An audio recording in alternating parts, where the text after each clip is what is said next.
नमस्कार दोस्तों, welcome to my channel. आजकल मैं आपके साथ विधि माता पूजन की कहानियाँ शेयर कर रही हूँ।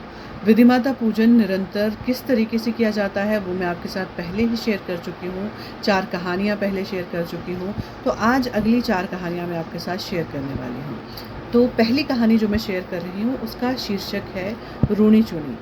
ये जो शीर्षक है ये सब पहाड़ी में ही है, क्योंकि ये विधि माता पूजन सतलुज घाटी में ही जो है किया जाता है। तो यहाँ ये कहानियाँ हमारी अपनी लोकल लैंग्वेज में ही होती हैं। बट ये जो बुक है जिससे मैं ये पढ़ के आपके साथ शेयर कर रही हूँ, इसमें काफ़ी हद तक ये कहानियाँ हिंदी में ट्रांसलेट करके शेयर की गई हैं। तो चलिए मैं अपनी कहानी शुरू करती हूँ। रूनी चूनी। एक ब्राह्मण दंपति था। उनकी पुत्री थी जो देवी देवताओं को सच्चे मन से मानती थी। वो पशु चराने का काम करती, चरागाह में भी पत्थर की मूर्तियाँ सजाकर उनका पूजन करती। होनी को कौन टाल सकता है। दुर्भाग्य से उसकी माँ का स्वर्गवास हो गया। फलतः उसके पिता ने दूसरी पत्नी लाई। दूसरी पत्नी के आने से ही उसके साथ सौतेला व्यवहार शुरू हो गया। उसके रहने सोने के लिए पशुशाला के ऊपर वाला कमरा, जिसे कि हमारी लैंग्वेज में फड़ कहा जाता है, और खाने के लिए बचा हुआ सुबह शाम का बासी भोजन मिलने लगा। कई बार वो मांग कर या मूढ़ी खाकर ही पेट भर लेती थी। मूढ़ी अनाज को भून के बनाई जाती है, उसे हमारी लैंग्वेज में मूढ़ी कहते हैं। और वो चुपचाप सब पिता को बिना बताए ये सब सहन करती रही। विधाता का करिश्मा ही निराला है, वो सब कुछ देख रहा है। एक दिन कन्या बड़ी हो गई और एक समृद्ध साहूकार के घर विवाह हुआ। विवाह करके बहुत दिन हुए। पिता ने अपनी पुत्री रूनी चुनी और दामाद, तो रूनी चुनी जो शीर्षक है ये उस लड़की का नाम है। रूनी चुनी और दामाद को दडोंजू बुलाया। दडोंजू लैंग्वेज में, हमारी लोकल लैंग्वेज में कहा जाता है जब लड़की पहली दफ़ा शादी के बाद पग फेरे के लिए आती है। रूनी चुनी ने पूरा हार श्रृंगार किया तथा संपूर्ण सोने चांदी के बहुमूल्य आभूषण पहने। फिर अपने पति सहित अपने पेवके मतलब अपने मायके आ गई। पुत्री ने चरण वंदना की तथा फड़ से ऊपर नहीं आई। फड़ मतलब जहाँ पशुशाला में उसकी माँ ने उसके रहने के लिए जो कमरा बना दिया गया था। सौतेली माँ के बार बार कहने पर भी पुत्री उस पशुशाला से ऊपर नहीं आई। भोजन का समय हुआ। विभिन्न प्रकार का स्वादिष्ट व्यंजन थाली और कटोरियों में सजाकर पुत्री और दामाद के सामने परोसा गया। बेटी ने कहा, माँ मुझे एक बड़ी परात का पानी और एक पानी का लोटा ला दो। माँ ने परात व लोटा ला दिया। पुत्री ने सारी सब्जी व्यंजन उस परात में इकट्ठे कर दिए और अपने सारे गहने उतारकर उसमें मिला दिए। पानी का लोटा भी उसमें उडेल दिया। सारी सब्जियां, चावल, दाल, रोटी उन बहुमूल्य आभूषणों में लिबड़ गए। पिता ने पूछा कि बेटी तू ये क्या कर रही है। बेटी ने कहा, पिताजी विवाह से पूर्व इतने वर्षों में मेरी माँ के मरने के बाद मुझे भरपेट रोटी नहीं मिली। पड़ोसियों के दरवाजे पर जाकर मूढ़ी मांग कर पशुओं की तरह पेट भरा है। मेरे साथ दुर्व्यवहार किया गया। आज मैं एक साहूकार की पत्नी हूँ तथा मैंने बहुमूल्य गहने व वस्त्र पहने हैं। ये जो सम्मान आज मुझे मिला है, वास्तव में ये मेरे गहनों और साहूकार का हो रहा है। ये तो विधि माता का खेल है।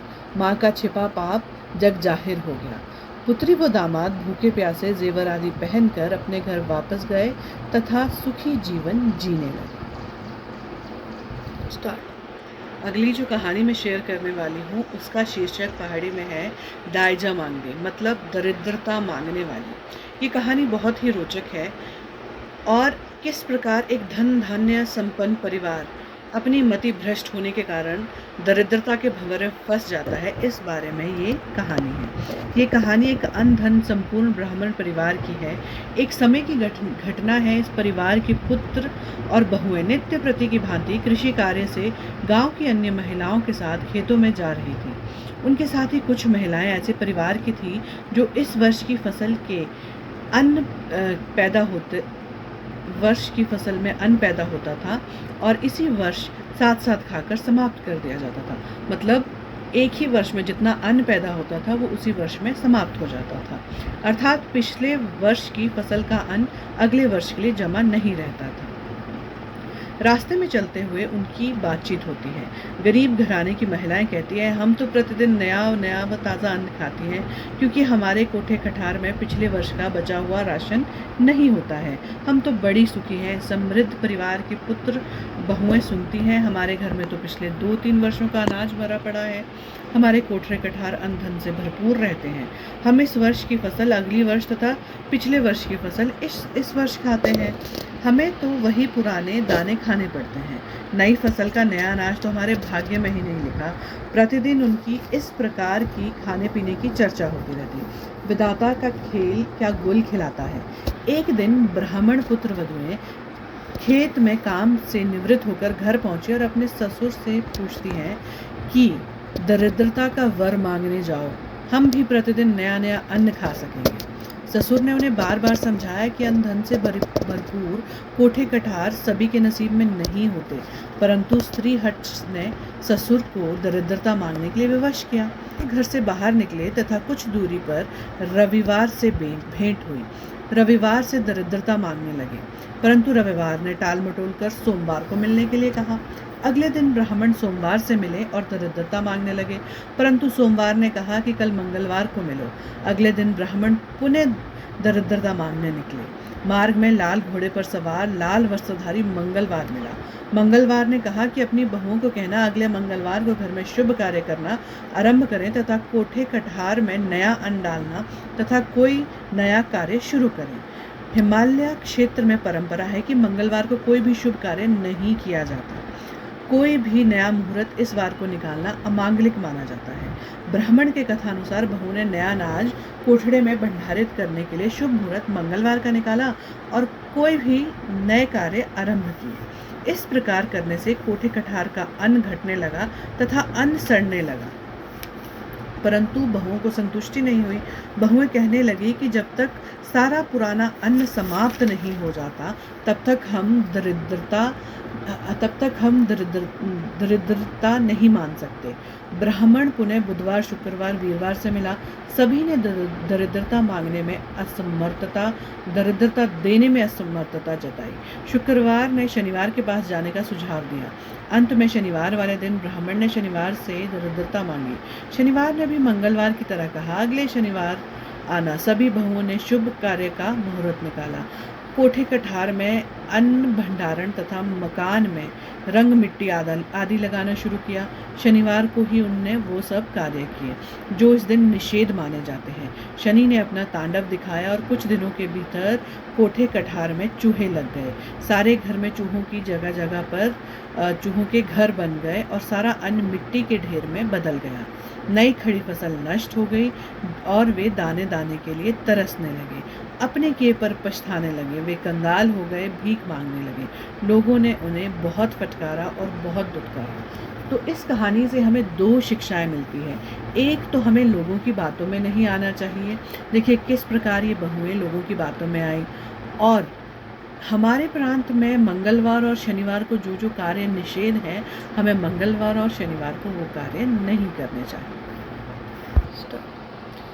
अगली कथा का शीर्षक है दूधा घूटती भाता फरीकती। एक समृद्ध एक सुखी जीवन यापन करने वाला दंपति था। उनकी एक लौती पुत्री थी।